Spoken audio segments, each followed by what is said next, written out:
Let me show you how to unhide photos and videos on your Tecno Camon 50 Pro or 50 Ultra.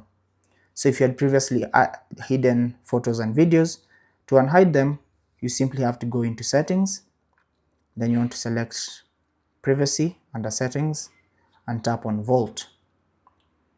Now here you'll be required to enter your privacy password, so enter that. And once you do, you should see images and videos.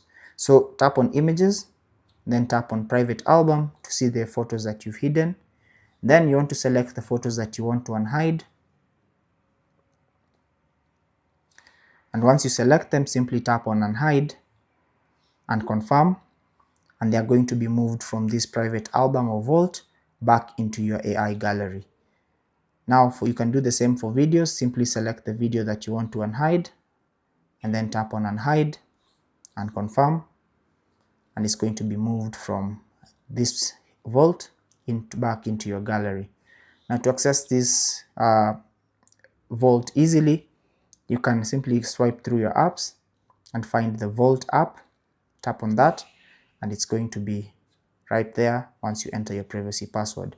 Now the same will apply for your recordings and documents and also apps. Now if you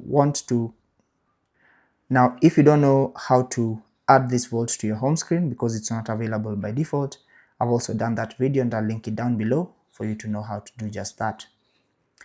Take care and God bless.